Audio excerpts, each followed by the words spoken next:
We do not experience the world directly.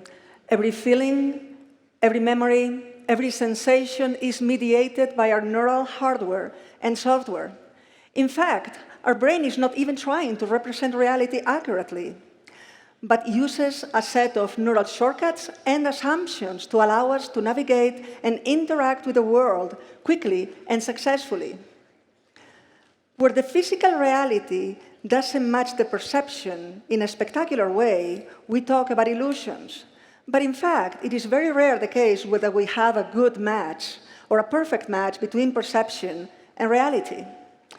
For the last 11 years, Steve and I have organized the Best Illusion of the Year contest, where illusion creators from all around the world contribute their illusions, artists, scientists, magicians.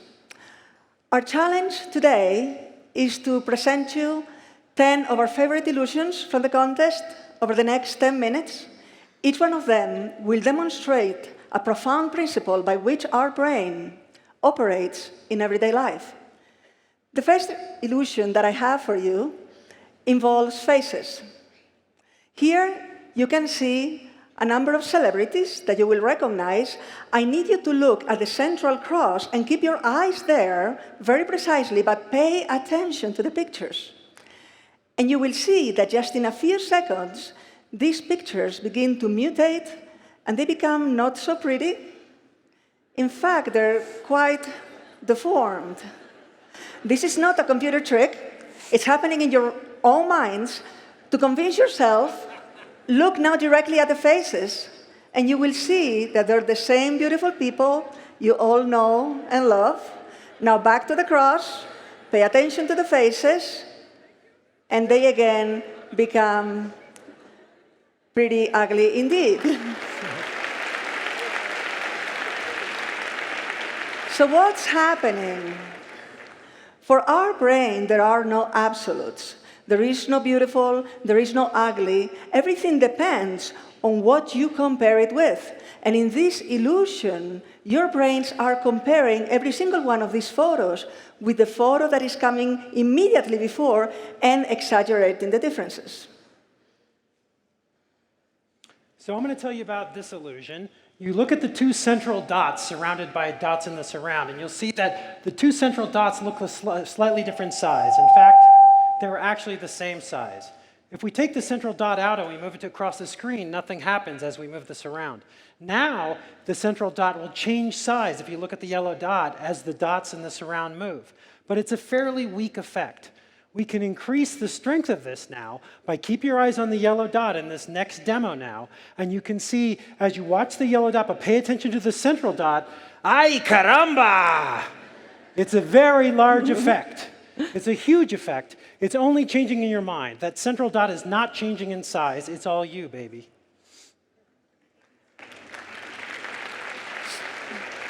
So you can see that whether we're talking about beauty, we're talking about size, everything depends on what you compare it with. This is one of the principles that our brain uses to organize our perception. Another principle is to come up with a lot of information that we make up in the absence of visual cues. Here we have 3 patches of gray. There is not much to look at, but we're going to add just a little bit of context by changing the angle between the 3 patches. And already you can see that we start getting some kind of information. Maybe we see some 3D already happening. What if we add 3 Pac-Man? Now there is an illusory triangle that is happening in your own brains. The triangle does not exist in reality. And if we change again the angle between the patches of gray, now the triangle becomes a pyramid and then becomes a triangle again. So we have a very complex percept with just minimum visual information. This illusion is an illusion about adaptation and after images. So you can see 2 identical stars here, one on the left and one on the right. Now the star on the left is made up of both of them are made up of a pink star and a green star at different angles. Now, as you look at the one, say, on the left, and just stare at it, when it turns off, you'll see that the background has a shape in it, and that shape is filled with color. That's an after image. You'll notice that the one on the opposite side of the screen has a different color, but that's impossible. It's an after image of the same image on both sides. It has something to do with the shape of the stars that's giving you the differential colors. Now, what'll really blow your mind and keep you up at night is if you look at the center of the stars, you'll notice that it's not really green and pink being transparent and seeing through them. It's really just a gray field there. There was never any color in the center of this star. Yet you're seeing individual stars in your after image be pink or green. Your brain is filling that in completely on your own. Our brains need to handle visual ambiguity all the time, and ambiguity is indeed critical to many illusions, such as this one here. The two sets of chess pieces, top and bottom, are exactly identical, yet the top looks white and the bottom looks dark. Everything that changes is the context. In the next slide, we have 4 circles on the left, 4 on the right. Again, the ones on the left look very dark, the ones on the right look very white. Everything is exactly the same in the circles, pixel by pixel. Here in the moon that is moving is exactly again the same. All that changes is the clouds surrounding them. Here we have 2 towers of Pisa. You'll notice the one on the right is leaning more than the one on the left, but that's completely in your mind. It's not true. They're actually identical photographs.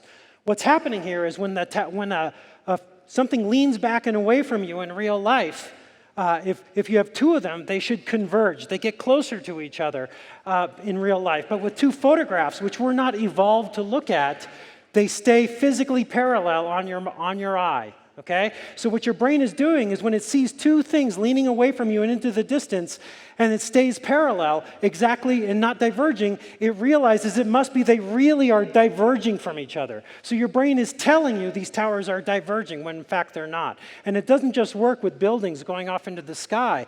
If you have roads that you have to point at, what I want you to do, I want you to always point at the one that doesn't match the other. Okay? Go ahead, put it out and point at the one that doesn't match. Okay? No, point at the other one. No, come on, are you a mix I can or a mix I can't?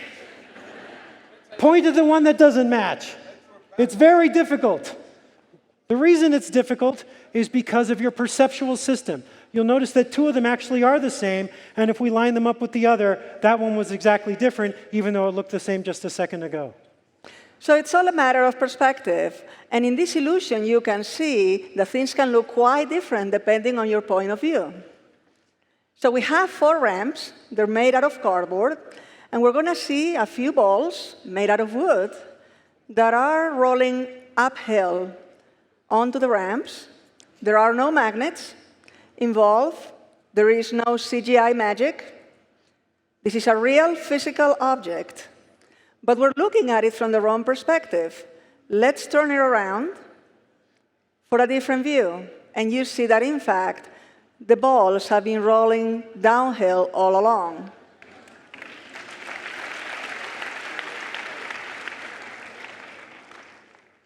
Here we have a donut of blinking, changing color dots. If you look in the center, you'll notice that when the donut turns, the blinking stops. And then it starts again when the turning begins again. It's actually not true. The blinking's happening all the time. You're just not seeing it because if you look in the center, when the thing turns, your attentional system of your brain is paying attention to the motion and not the blinking. And one of the things that we've noticed in our research about the brain with our colleagues is that the attentional system can only pay attention to one thing at a time. You can't do multitasking. So when you pay attention to the turning, you can't see the blinking. Now, to prove it to yourself, look at one of the blinking dots and just pay attention to that as it turns, and you'll see that it keeps blinking the whole time. But you couldn't see it when you weren't paying attention to that.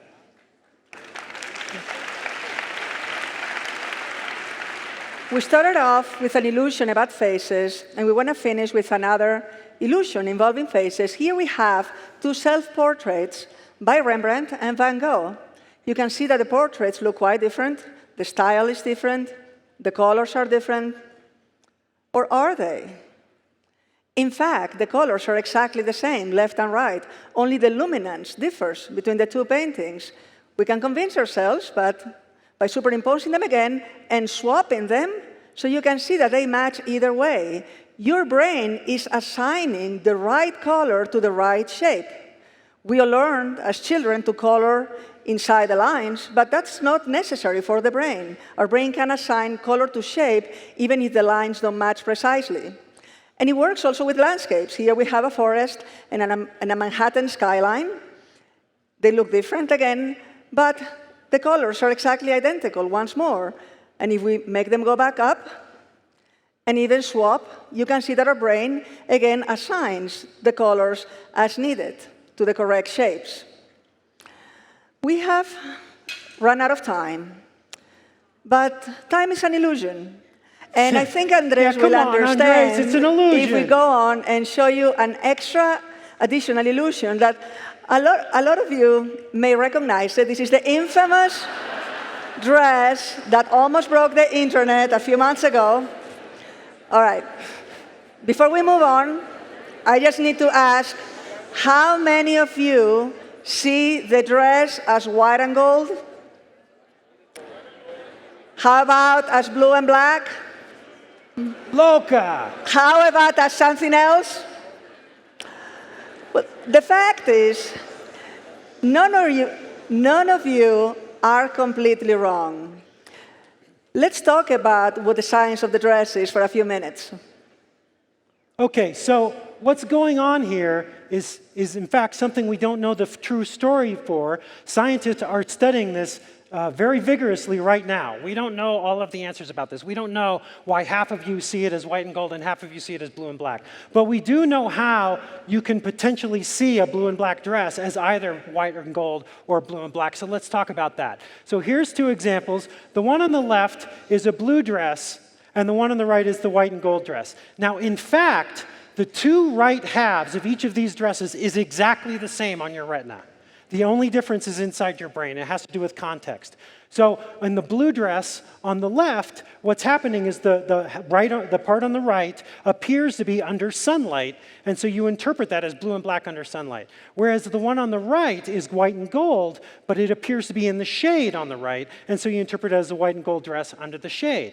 If we take that to real life and we put two physically identical photographs, this is actually the photograph of the actual dress from the photo that melted the internet, and put it on two models, one that looks like she's in the sunlight and one that looks like she's in the shade, you actually see these dresses as different colors. Again, all because of the way your mind works, okay?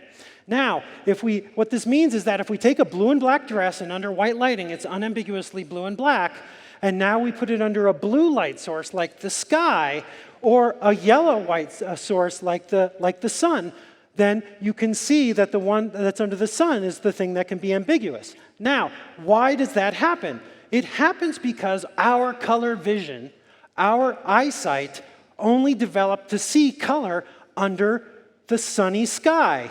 We only could see color during the daytime throughout all of history up until a few hundred years ago. Okay? So we actually have neural systems that are there in order to discount blue light from the sky and yellow light from the sun in order to see things more accurately. And that's why this particular dress melted the internet. Some illusions are impossible to overcome. Even if we know intellectually that a certain object is a different color or a different size than what we see, we still struggle to see it any other way. The illusion is hardwired into our neural architecture. So perhaps, however, it's not important that we try to overcome illusions. They're doing some important things for us. They make us quicker, more efficient. They increase our focus. What's the point? The point is that even if there are certain limits to how much we can change our perception, understanding what those limits are and the neural mechanisms that produce them is very important, because once we know, we can apply the same loopholes to make ourselves more productive, more successful, and even happier in our everyday lives.